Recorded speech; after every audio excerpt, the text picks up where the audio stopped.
Hi, friends, brothers, and sisters.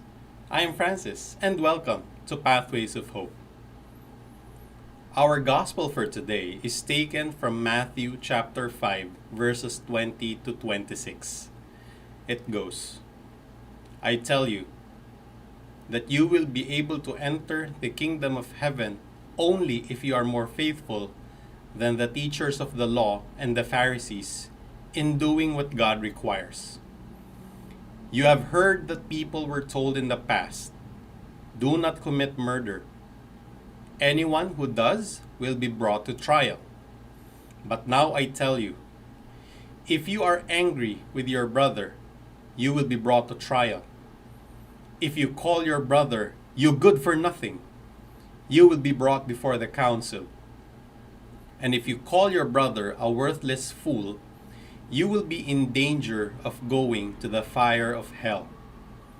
So if you are about to offer your gift to God at the altar, and there you remember that your brother has something against you, leave your gift there in front of the altar, go at once and make peace with your brother, and then come back and offer your gift to God.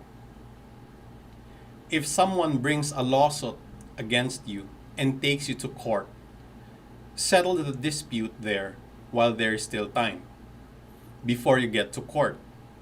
Once you are there, you will be turned over to the judge, who will hand you over to the police, and you will be put to jail. There you will stay, I tell you, until you pay the last penny of your fine. The Gospel of the Lord. I have this bottle of alcohol. Says here 500 milliliters. And it's only half full. No problem holding this because it's very light. But you know what, brothers and sisters? After a few minutes, I am sure my arms will begin to hurt. Why? Did the bottle become heavier? No, it did not.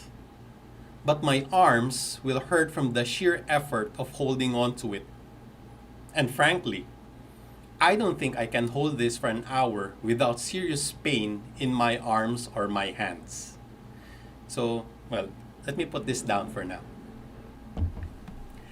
In today's gospel, Jesus speaks strongly about holding something against your brother.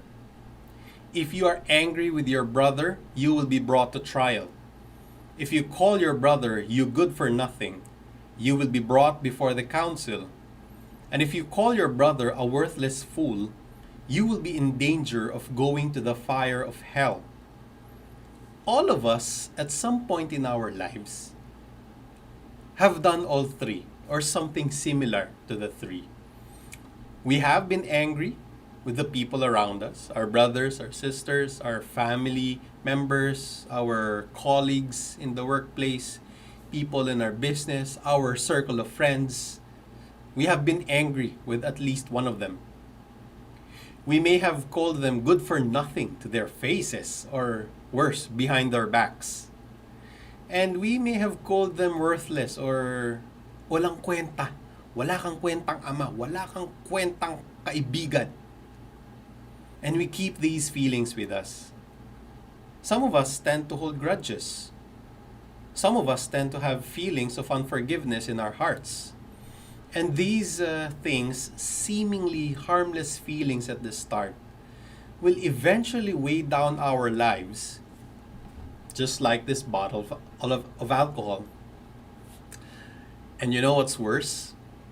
As we hold on to these feelings of anger, hatred, unforgiveness, name it.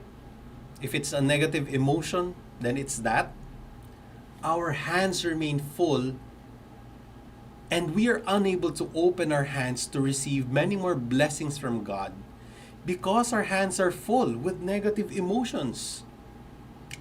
And when I think more about it, it doesn't make sense. Why should I keep all these negative emotions bottled up in my heart? Why should I continue to suffer for many days, weeks, months, or even years? Why should I deny myself God's blessings and instead hold on to these negative emotions? Again, it simply doesn't make sense. Let's learn a little something from Elsa from the animated movie Frozen. The past is in the past. Let it go, let it go.